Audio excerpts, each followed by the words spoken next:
don't think people in general think about where their animals got to go. I know that's kind of why we're here. We really want to have these kind of discussions. Would you today, if there was a dog steak, in Tesco right now, would you be like, yeah, I'll try that?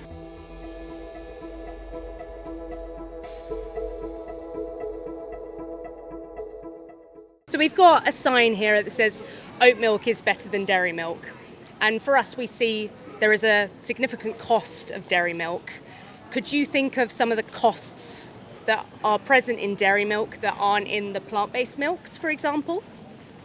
Well, they all go through a process, they do, because I come from the food manufacturing industry. Well, that's where I worked before I retired. I suppose you got to have the, I don't know where the oats come from. A lot of our oats are grown in Scotland, they are.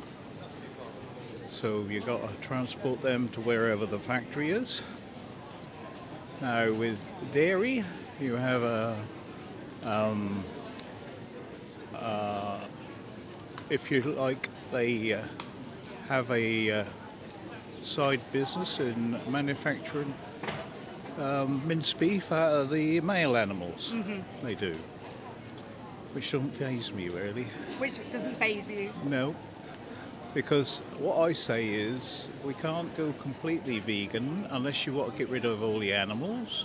You'll have no animals left in the world. Are you talking about domesticated animals or wild animals? No, domesticated animals, yeah, because they're on about the sort of manufacture of gases from animals, but they never mention humans, do they? So, do we all the humans? With your first idea of all the domesticated animals we see, the cows, the chickens, the pigs, if everyone went vegan, then they would go, right? So obviously we have animal sanctuaries now, where we look after the animals. Well, you'd have some, yes. Yeah, but say for example I said I made a breed of dog and I called them, they were a pug staffy and I called them a paffy. And I made them, I bred them, and I made them eating dogs. I farmed them, and someone said, look, don't farm them, don't take their babies from them, don't send them to the slaughterhouse. And I said, I can't do that because if I do, then the paffy will no longer exist. Would you say then, carry on breeding them to exploit them? Would that be your kind of viewpoint? Well, yes, because we exploit all animals, don't we? But then again, we're going back to prehistoric times, haven't we? When we started farming. Yeah. We do. So things that have occurred over the years, do we just get rid of that? I don't think so. You mean everything that's occurred throughout history? Obviously, when we look back at something, like farming that's happened for a long time, we could turn around and say tomorrow, if we really wanted to, no more of that. We are going into the future, no longer doing that, right? Yeah. We could do that, yeah. But what I like to see is the sheep and the cows in the fields, I do.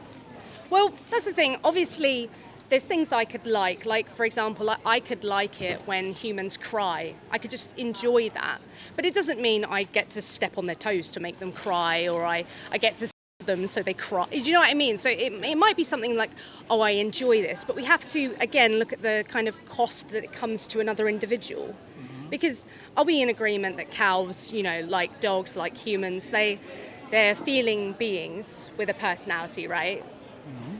So would we want to subject them to all the processes that happen in the dairy industry, if we can avoid doing so? If we can avoid doing so, probably, yes. But I just like drinking milk, I do. Well, what if I told you I've been vegan for 11 years and I still eat cheese, I still drink milk, I still have my tea every day. So I'm telling you, in this case, I don't need to. And I could say that you don't need to either, because obviously we're very privileged to have Tesco and Sainsbury's and all these places that have these plant-based milks. Yeah.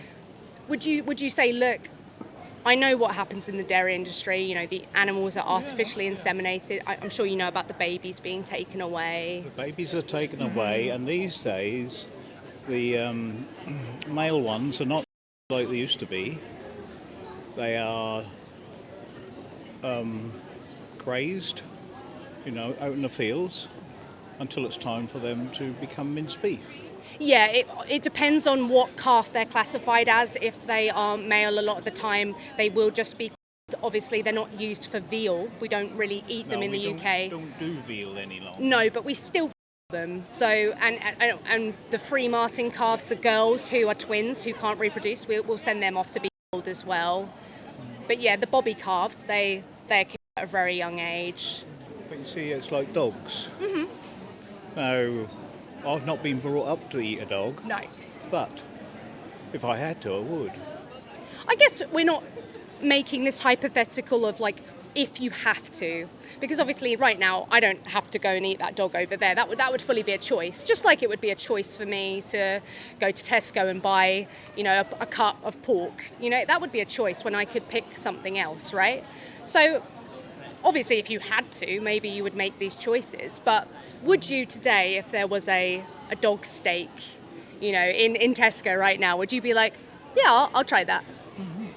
It's like my brother, he went into a butcher's locally where he lives and bought some squirrel. Mm-hmm. He did. I don't think he'd do it again. Not because it's a squirrel, but because he didn't think there was a lot of meat on it. Yeah, that's the thing. Like, obviously, when we're socialised to see an animal as a food animal, then it's easier to consume their bodies.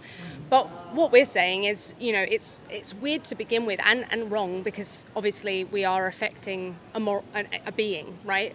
To send them to the house to eat their bodies. And we haven't really had a chance to think about that. Have you ever gone to a sanctuary and seen an animal who's like living their life without a death date scheduled? No. I think if you did so, you would have a chance to certainly connect with that animal and see that, I walk through fields of cows. I have done. Yeah, I suppose because they come up to you, they do. They do. How do you see them? Do you feel some sense of sorrow that that they are going to be sent to the house? No, I don't feel sorrow, no. Do you think it, even if you don't feel a sorrow or empathy or anything, do you think it wrong to send them to the house? Well, wrong. Like morally wrong, like ethically? No, I don't think so. Mm-hmm. I think it's something that the human race has been brought up to have. It is. I don't think people in general think about where their animals got to go. I know that's kind of why we're here. We really want to have these kind of discussions because we are raised to do this, and when we try and come up with justifications, they could justify something else that's also wrong.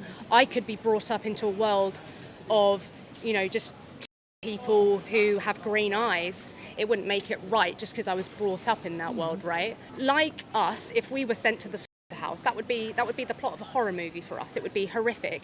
And even, our intelligence level, you could be much more intelligent than I am, but we would probably be just as scared if we were sent to the house tomorrow. We'd be just as horrified if our babies were taken away from us, and these are things we subject those individuals to. Maybe they can't speak our languages or do things that we deem intelligent, but the thing that matters, the experience, is violated. What I would say is this wouldn't happen overnight because you can't do that.